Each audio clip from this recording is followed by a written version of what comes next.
Hello friends, welcome to अनुभव study point. कल हमने पढ़ा था बायोमोलिक्यूल्स का फर्स्ट पार्ट और आज हम पढ़ेंगे बायोमोलिक्यूल्स का सेकंड पार्ट। कल हमने पढ़ा था कि बायोमोलिक्यूल्स होते क्या हैं, बायोमोलिक्यूल्स की डेफिनेशन क्या होती है, बायोमोलिक्यूल्स की कुछ प्रॉपर्टीज पढ़ी थी।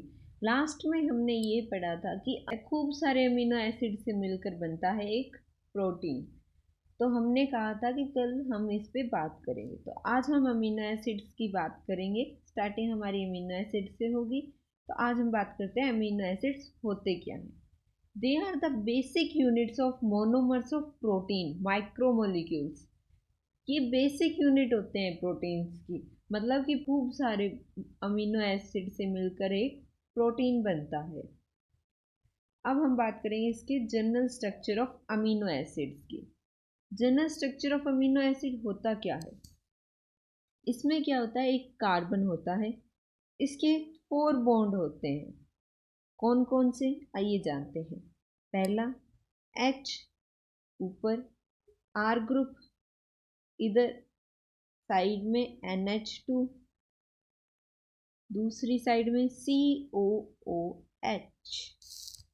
अब NH2 का मतलब क्या होता है? NH2 है क्या? ये एक बेसिक ग्रुप है, बेसिक ग्रुप है और ये प्रोटॉन एक्सेप्टर होता है।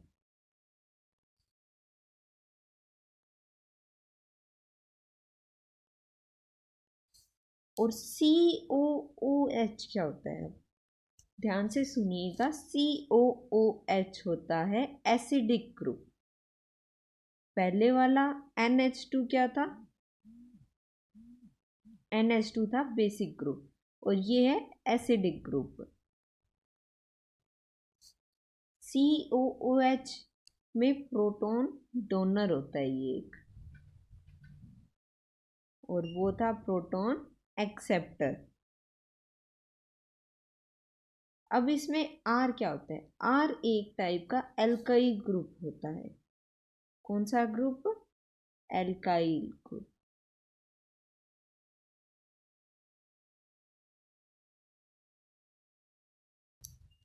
आइए अब हम अमीनो एसिड के स्ट्रक्चर को समझने की कोशिश करते हैं कुछ। तो ये क्या था? सबसे पहले हमारे पास था C। इसके हमारे पास 4 बॉन्ड थे। कौन कौन से? H एल्काइल ग्रुप का, R, NH2 जो था एक बेसिक ग्रुप, COOH जो कि था एक एसिडिक ग्रुप। अब इसमें सेंट्रल में होता है C एटम, सेंटर में आ गया C एटम। अमीनो ग्रुप होता है इसमें NH2। फिर आता है एसिडिक ग्रुप। एसिडिक ग्रुप कौन सा है? COOH। और एल्काइल ग्रुप आपको बताया ही था कि R ग्रुप कौन सा होता है? Alkyl group.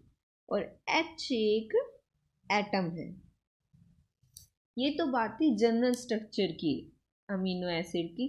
अब इसमें थोड़ी सी ध्यान रखने वाली कुछ 2 बातें हैं, वो अपने देखते हैं। सबसे पहली बात नोट रखने वाली कौन सी है? Every amino acid have a different R group. मतलब हर एक अमीनो एसिड का अलग अलग आर ग्रुप होता है। जो ये आर है ये अलग होता है हर एक अमीनो एसिड का। दूसरी बात नोट रखने वाली कौन सी है, आइए जानते हैं। Amino acid are substituted methanes, derived methanes. ये सब्स्टिट्यूटेड मीथेन्स होते हैं। अमीनो एसिड कौन से मीथेन्स होते हैं? सब्स्टिट्यूटेड। अब हम समझेंगे मीथेन आखिर होता क्या है। मीथेन का फॉर्मूला होता है CH4। मतलब C होता है कार्बन। C आ गया सेंटर में और कार्बन के 4 बॉन्ड होंगे क्योंकि H की वैल्यू कितनी है? 4। तो H कितने होंगे इसमें? 4। ये हो गया एक मीथेन का structure. Amino acids have both proton donor COOH and proton acceptor NH2 group। मतलब अमीनो एसिड में proton donor and proton acceptor दोनों होते हैं। प्रोटॉन डोनर कौन सा होता है? COOH। एंड एक्सेप्टर कौन सा होता है? NH2 group. Hence it can function as both acid and base, मतलब कि एसिड एंड बेस दोनों के रूप में काम करता है, इसलिए हम इसे एम्फोटेरिक मॉलिक्यूल्स भी कहते हैं। इसलिए हम इसे एम्फोटेरिक मॉलिक्यूल्स भी कहते हैं। अब ज्विटर आयन क्या होता है, आइए जानते हैं ज्विटर आयन होता क्या है। ये एक अमीनो एसिड का हम स्ट्रक्चर बना रहे हैं सबसे पहले, जिसमें आर ग्रुपों पर HCOOH NH2। अब इसका ज्विटर आयन क्या होगा, ज्विटर आयन इसका होगा N + H3 C का C, वही COO-, नीचे H ऊपर R।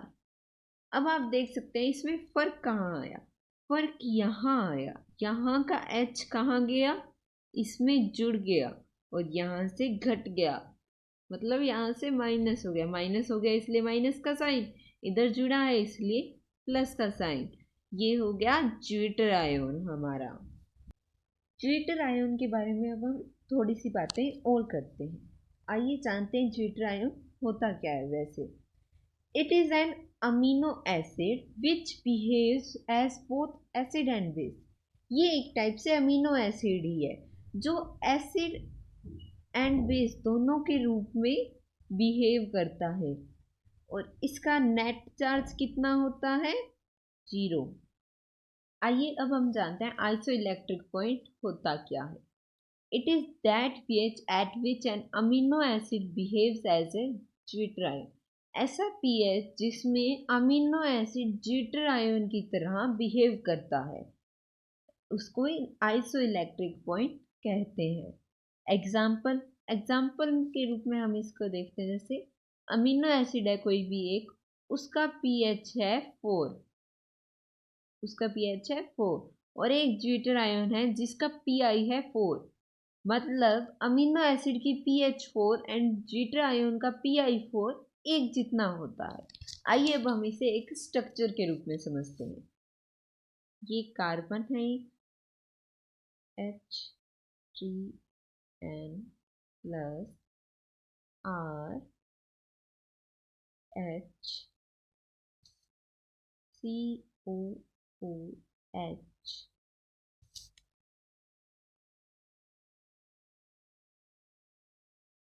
H3N positive charge, CCOO- charge, HR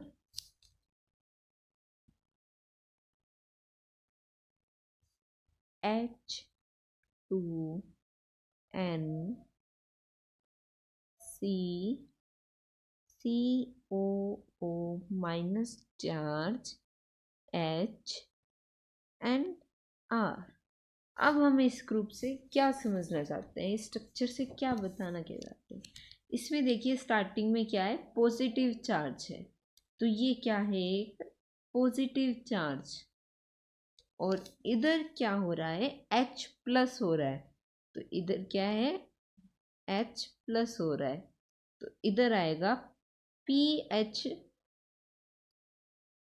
less है pi से,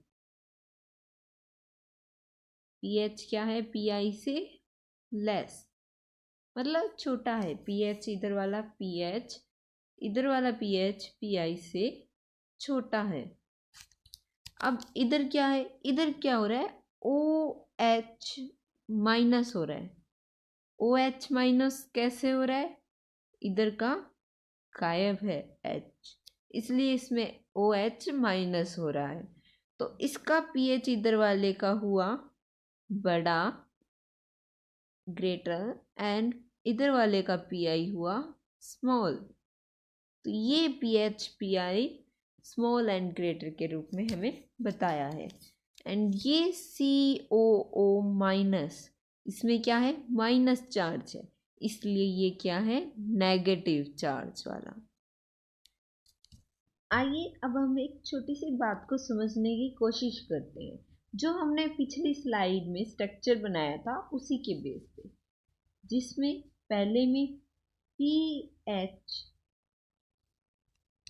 बड़ा था एक में PI से, तो उसमें क्या था, माइनस का चार्ज। जिसमें भी pH PI से बड़ा होगा उसमें चार्ज कौन सा आएगा, माइनस का। और जिसमें pH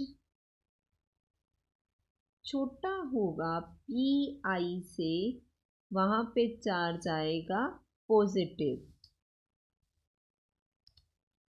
और जिसमें pH एंड PI दोनों के दोनों इक्वल हैं, उसमें चार्ज आएगा 0 का। ये एक चीज़ हमें याद रखनी है इसके बेस पे, क्योंकि क्वेश्चंस वगैरह भी आते हैं। और अब अपने उन क्वेश्चंस को थोड़ा सा सोल्व करके देखते हैं। ये अब हम पहला क्वेश्चन देखते हैं, जिसमें दिया है 3 अमीनो एसिड हैं जिनकी pH वैल्यू है 6, और उसमें से पहले मतलब अमीनो एसिड की PI है 4, दूसरे अमीनो एसिड की PI है 6, तीसरे अमीनो एसिड की PI है 8। अब अपनों को क्या निकालना है, इसकी कौन सा पॉजिटिव चार्ज है, किस पे नेगेटिव चार्ज है, या फिर कोई इनमें से इक्वल भी है या नहीं है। इसके लिए हमें करना क्या होगा, pH वैल्यू कितनी दी हुई है हमें, 6, सबकी 6 है इसलिए हम सबकी 6 लिखते हैं। अब इनमें से देखेंगे pH किसकी ज़्यादा है, pH ज़्यादा है या PI कम ज़्यादा है। तो pH क्या है इसमें, फर्स्ट में ज़्यादा है। ज़्यादा है तो कौन सा चार्ज लगेगा, नेगेटिव चार्ज लगेगा। अब इसमें PI इक्वल है एंड pH भी एक दूसरे के इक्वल है, तो इक्वल चार्ज के लिए कौन सा साइन लगता है, 0। एंड अब इसमें लास्ट थर्ड अमीनो एसिड में क्या है, PI तो दी हुई है हमें 8 एंड pH है हमारा 6 ही। तो PI क्या है, ग्रेटर देन pH, इसलिए चार्ज कौन सा लगेगा, पॉजिटिव। इसी प्रकार से हम इसका दूसरा क्वेश्चन करेंगे, जिसमें हमें 3 अमीनो एसिड दिए हैं जिसकी pH वैल्यू है 6, और पहला अमीनो एसिड है जिसकी PI वैल्यू है 9, दूसरे अमीनो एसिड की PI वैल्यू है 6, तीसरे की PI वैल्यू है 3। तो सेम वही तरीका करेंगे, 6 6 एंड 6। अब हम देख लेते हैं किसकी PI वैल्यू कितनी है, किस पे कौन सा चार्ज आएगा। चार्ज देखेंगे तो पहले में क्या है, पहले अमीनो एसिड में PI वैल्यू है वो बड़ी है pH के वैल्यू से, तो पहले कौन सा चार्ज आएगा, पॉजिटिव। दूसरे में चार्ज कौन सा आएगा, PI की वैल्यू एंड pH की वैल्यू दोनों की वैल्यू सेम है, तो क्या आएगा, 0 चार्ज उन पे। अब तीसरे अमीनो एसिड में PI की वैल्यू तो है 3 एंड pH की वैल्यू है 6, तो pH की वैल्यू ज़्यादा है इसलिए चार्ज कौन सा आएगा, माइनस का। Thank you so much friends for watching this video and subscribe to our channel Anubhav study point. And ऐसे ही हमारे साथ बने रहना और नोट्स बनाना मत भूलना और अच्छे से पढ़ना। Thank you everyone.